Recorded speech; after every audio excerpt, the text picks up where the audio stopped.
Another scam and thousands of dollars lost for a Wichita man who we're calling William to keep him protected. Now, all of that money right out of his local credit union account.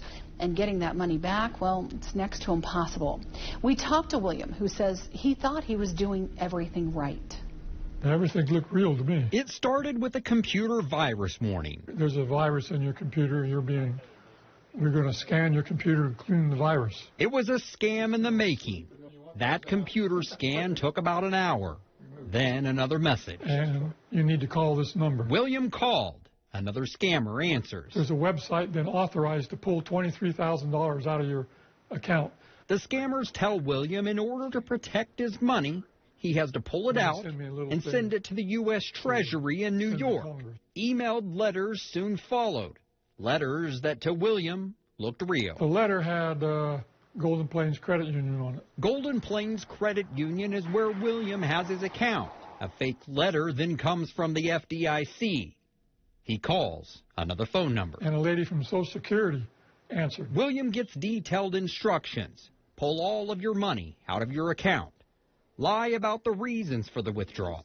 Send all of it to New York with a promise it will be safe and later return. I pulled it out, followed their instructions, and sent it. Golden Plains Credit Union and UPS both questioned the legitimacy of the transaction, but William admits he was afraid of losing his money. So I was motivated by fear, basically. He's not alone. Last year, $3.4 billion was stolen, according to a newly released FBI report, with more than 100,000 complaints filed to federal law enforcement last year alone. Driven by criminal networks operating in West Africa and Asia, getting any money back is next to impossible. The FBI warning, if you've never met the person, never send them money. If I'd done nothing, just clicked off the computer and didn't do any calls, I'd been a lot better off.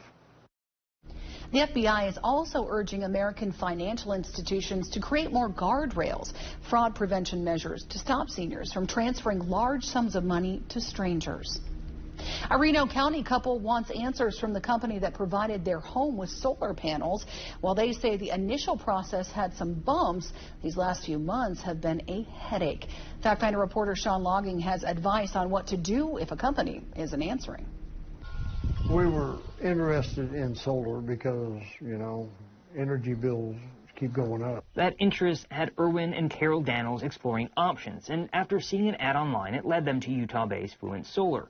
Doing the research, it seemed reputable, but it hasn't been a seamless process. New upgraded breaker box, and they cut a hole 2 inches, about 1.5 inches too big, so there's a gap on the top and the bottom. And the sides. They got the system installed in early 2023. While the solar panels work, other aspects have been far from feeling sunny. Erwin and Carol say the loan for the system was initially just in Carol's name. A $300 rebate for an attic fan never installed, never came. And there was a promise of significant tax incentives and credits they say haven't materialized. That was one of our major things about doing it. I thought, well, if we can get a third of it paid by the government, then that's not a big deal. As part of a promo, the Daniels say Fluent was paying them the amount of their monthly loan payment for 18 months. Sending us $143.82. That lasted from April to December of last year. I would call them and say, well, what's the deal with these checks? But that's when he could get his calls answered. The user's mailbox is not available at this time. Now, this is what he gets. Thank you. Goodbye. And can't get anyone on the phone. They never called back. I waited 3 weeks, and then I called you guys because I don't want to see anybody else go through what we went through. On Fluent's Better Business Bureau page, where Utah BBB has suspended the company's accreditation, customer reviews and complaints, especially in the past year, show a similar struggle by people to reach the company. For Erwin and Carol, they say this isn't an acceptable way for a company to do business. I don't like to be lied to. I can put up with a lot of stuff, but I hate to be lied to. Erwin and Carol say a concern now is where to turn if something with their system fails. Their advice is to carefully research the solar panel contractor and loan company. We called and emailed Fluent Solar, but have not received a response. Your local pharmacies are making some big changes just to stay open. Prescription insurance companies are paying less than ever for medications as the cost of running a business continues to grow. Factfinder reporter Cale Chapman spoke with area pharmacists about those struggles. Pharmacies across Kansas are being forced to make difficult decisions as they're being paid less and less to fill prescriptions. Rite Aid went bankrupt within the past year. They're closing hundreds of CVS's and Walgreens nationwide. Right now, they've calculated about 10 independents are going under every single day.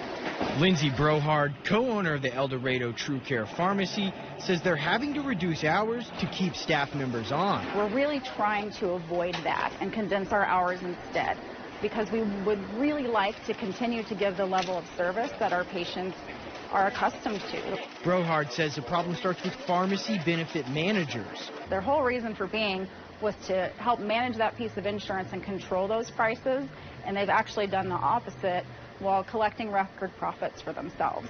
El Dorado True Care says in September it cost them $589 to fill a prescription of Jardiance, but they only make back $546, meaning they lose $40 every time they fill that prescription. Darren Price, the president of Price Pharmacies Incorporated, says this is a massive problem. 70% of my business, so I'm only making money on 3 out of 10 prescriptions that I fill. So it's unsustainable. Price is working with lawmakers in Kansas and in Washington, D.C. to try and find a solution. But so far, he says not much has changed. There's been a lot of talk. Unfortunately, there's not a lot of progress. And as pharmacies continue to struggle, he's calling for action at the state level. The Attorney General of Kansas should be looking at this. It's anti-competitive.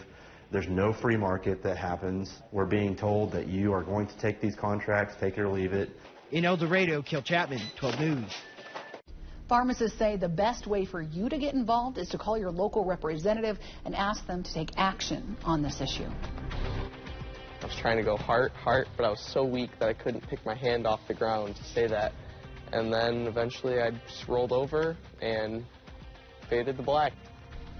Quick thinking by a coach saves the life of a student athlete. Our investigators found the device used in that emergency is not in all schools. We look into how Congress is pushing to get AEDs into every school next on Factfinder Investigates.